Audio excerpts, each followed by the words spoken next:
petit tour du jardin. J'ai fait pas mal de choses, mais j'ai pas eu le temps de filmer parce que on part bientôt en vacances et je voulais speeder sur tout ce que j'avais à faire. Et quand je filme, ça me prend beaucoup trop de temps. Donc voilà, donc je vous montre ça, le résultat. Donc la fin du jardin d'entrée, au niveau de l'angle, j'ai installé tout un tas d'astères que j'avais en pot depuis 1000 ans. Donc j'ai installé tout ça. Donc j'ai différents types d'astères. Alors normalement c'est des astères d'automne, donc je comprends pas vraiment pourquoi, mais ils sont déjà en train de fleurir pour certains.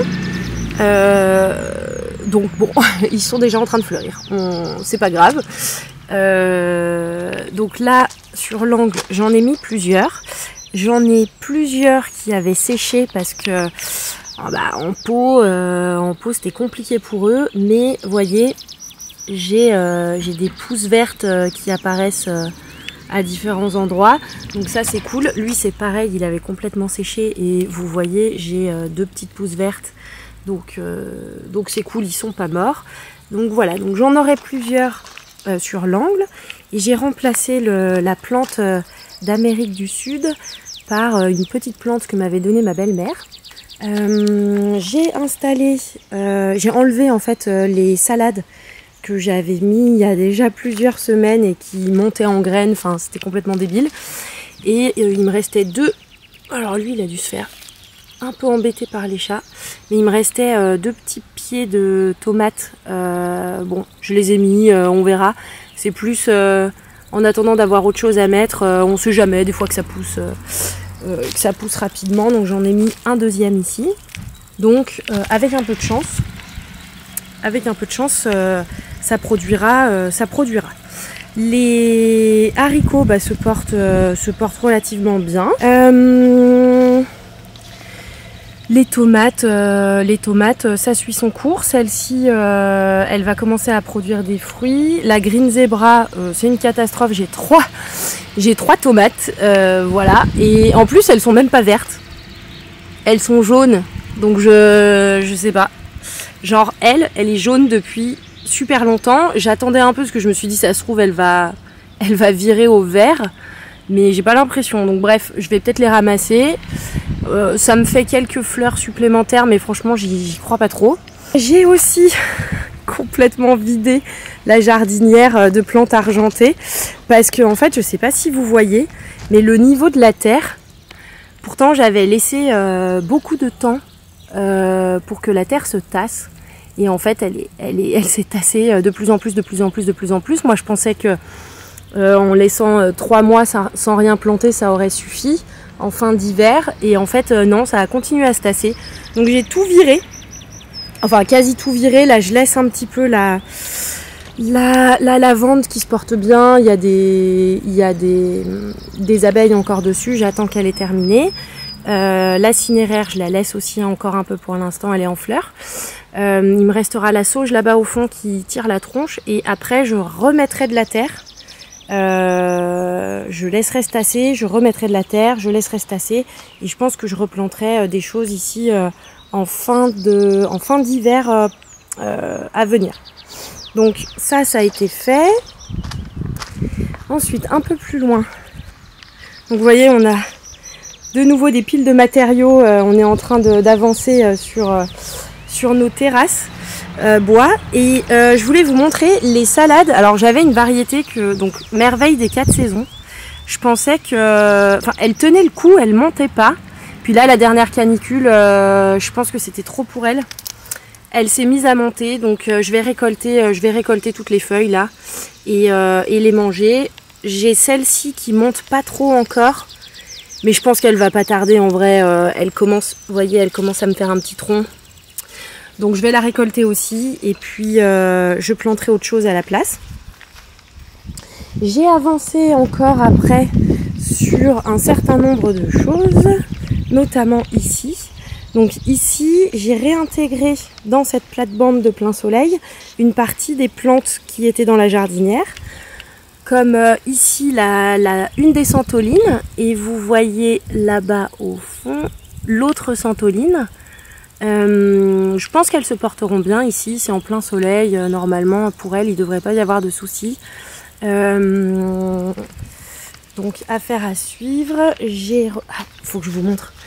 Alors il y en a qui ont kiffé hein, quand même la canicule, c'est les melons qui se portent super bien. Donc j'avais taillé, vous avez vu ça dans la dernière vidéo, de façon à ce que mes fruits aient le temps de bien mûrir. Donc j'ai j'en ai 2 gros et puis après j'en ai plusieurs voilà, qui sont à des stades différents. Donc c'est très très cool. Il me tarde. Donc j'ai réinstallé aussi ici le petit conifère nain. Et ici j'ai installé une sauge que j'ai taillée ratiboisée. Donc elle commence à me refaire des petites pousses vertes. Vous voyez. Donc elle ne devrait pas tarder à me refaire des petites feuilles. Mais je préfère qu'elle se concentre d'abord sur les racines. Et enfin la deuxième santoline, celle qui avait été abîmée par les chats. J'espère que voilà, qu'elle va se remettre un petit peu. Je vais essayer de... Il faut que je regarde si ça se taille. Je me rappelle plus. S'il y en a certains d'entre vous qui savent, dites-moi. J'ai planté aussi donc ici le long du muret. J'ai installé un certain nombre de plantes grasses. Ici elles existaient déjà celles-ci, mais j'ai rajouté ce bouquet là ici qui était en pot et qui commençait à pas être très très bien. Donc c'est cool. Donc après la deuxième santoline, j'ai continué à désherber un petit peu le long du muret. J'ai installé encore des petites plantes grasses type sempervivum. Voilà, donc là il y en a 2. Et le but, je pense, bon, ils vont grossir pas mal, je pense, un peu dans cet esprit-là. Du coup, ici, genre juste devant eux, je pense que j'en mettrai des plus bas, un peu plus tapissants. Donc voilà, affaire à suivre. Ensuite, j'ai avancé ici, donc le long de la haie. Voilà, donc là j'ai planté un Troène de Chine. Il était au bout du rouleau là en pot. Il a cramé à plein d'endroits, donc vous voyez les feuilles sont quand même bien brunies, mais il reste quand même bien vert. Donc je m'inquiète pas pour lui, il repartira très bien. J'ai une Véronique aussi ici arbustive que j'ai plantée parce que là ça commence à être trop pour elle de rester dans le pot. Et c'est trop cool, elle me fait des super jolies fleurs, donc c'est toujours super agréable à voir. C'est très beau, très aérien comme floraison, j'adore. Et le feuillage un peu vert foncé comme ça, c'est vraiment très très joli. Donc ça c'est cool. Les concombres qui sont à côté du feijoa se portent super bien. Et là je voulais vous montrer aussi l'évolution du semis de courgettes en pleine terre. Donc par rapport à la dernière vidéo, vous voyez ça a vraiment bien pris. Je suis super contente. Et à côté de cette courgette, on a les concombres qui commencent eux aussi à porter des petits fruits.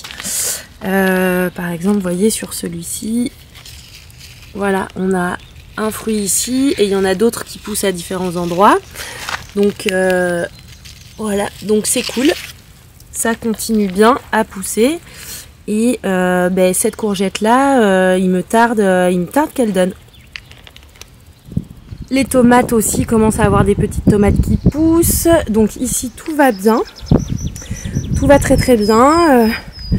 Là j'ai le concombre qui commence à vraiment bien monter. Donc il faut que je me dépêche et que je crée une petite structure qui lui permette de monter le long de la clôture.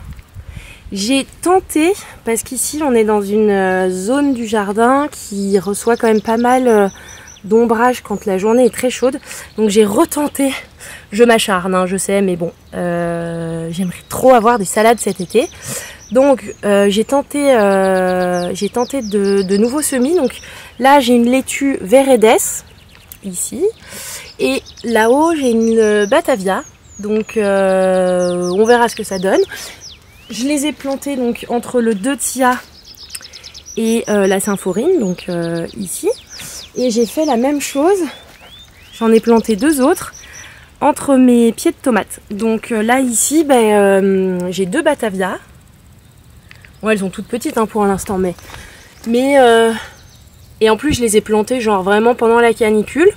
J'avais un peu peur, mais franchement les 2 premiers jours elles tiraient la tronche, elles étaient toutes flasques. Et non mais là c'est cool, elles se sont bien redressées. Alors après ça reste encore tout petit hein, mais voilà, c'est cool. Donc j'ai fait tout ça.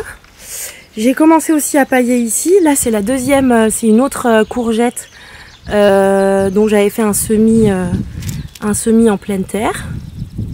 Donc ça c'est vraiment les 2 qui se plaisent vachement bien. J'en avais fait d'autres à d'autres endroits, je vais vous montrer. J'en avais fait une. En fait je teste différents endroits parce que du coup ça me permet de voir quelles sont les zones les plus appréciées. Donc là sous le figuier, j'ai une ombre une bonne partie de la journée, mais j'ai quand même du soleil le matin. Et je l'ai mis du coup ici contre le petit banc de la pergola.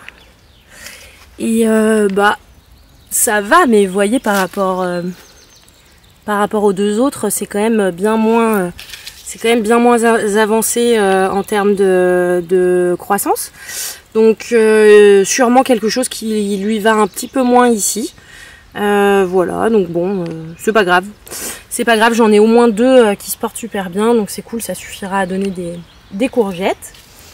Ensuite, j'ai les lavandes ici, il va falloir, là ça arrive sur la fin, donc je vais commencer à les récolter parce que j'ai acheté des petits sachets en lin et je voudrais les mettre en sachet pour les mettre dans les placards. Donc ça c'est un truc qu'il faut que je le fasse, mais ça peut attendre le retour des vacances, ça c'est pas trop grave.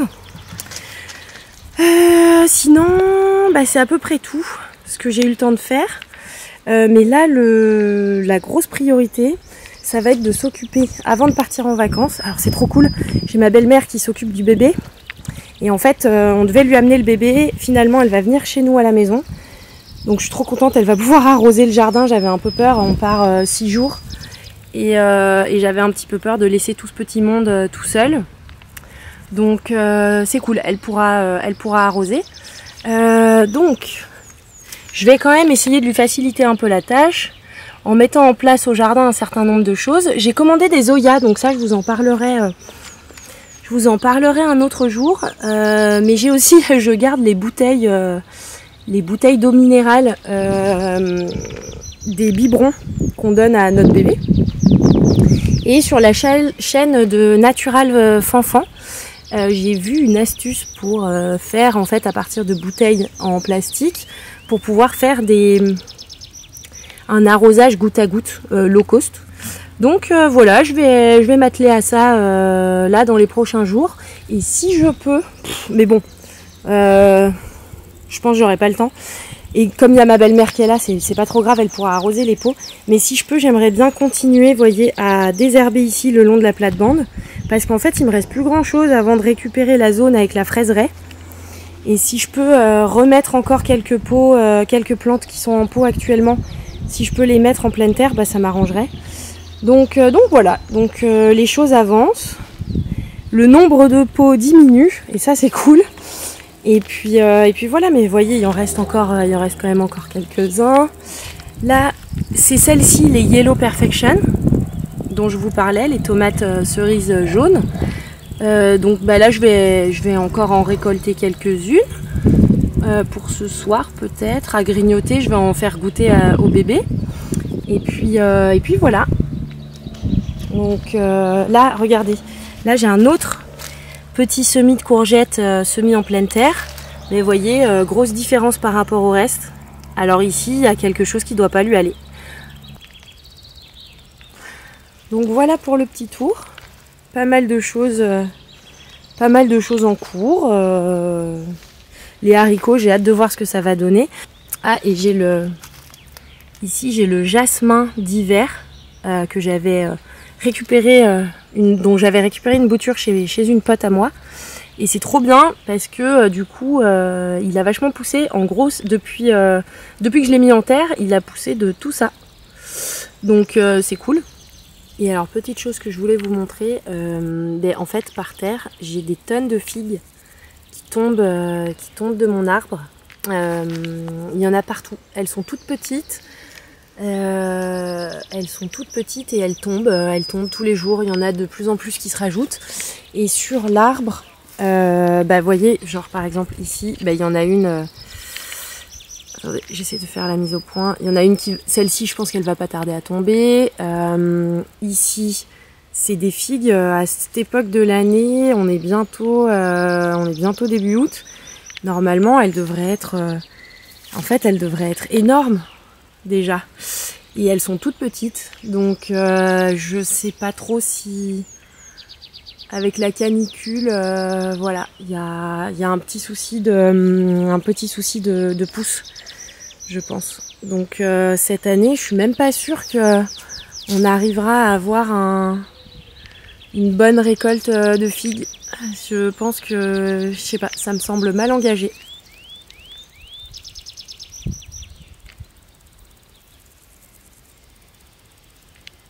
On a même des feuilles toutes jaunes. Et ça, franchement, moi je l'avais jamais vu sur le figuier jusqu'à présent. Donc ouais, une année qui est très très dure pour le jardin, je trouve, très très dure. Et je pense que vous êtes un peu nombreux dans le même cas. Donc ouais, il va falloir, franchement, pour le futur, ça présage rien de bon. Et je pense qu'il va falloir vraiment se poser des questions sur comment on jardine. Et penser à des solutions différentes. Il va falloir réfléchir. Pareil, là je vous avais montré dans une précédente vidéo, on a implanté 2 cerisiers il y a 2 ans, c'est leur 2e année et voilà. Ça allait jusqu'à présent, les 2 premières canicules de l'été, il les a supportées. Et puis voilà, la dernière qu'on a eue, je pense que c'était de trop pour lui. Pourtant, on l'arrosait quand même régulièrement. Donc, je vais continuer à l'arroser. Je vais pas m'arrêter pour autant parce que je veux que les racines restent en forme et en bonne santé. Mais par contre, vous voyez, le stress subi par les jeunes plantes. Donc en fait, limite, quand on implante un fruitier maintenant au jardin, je me dis qu'on devrait avoir des ombrières pour eux, quoi. Donc voilà, un peu triste, mais j'espère que l'année prochaine, il repartira nickel.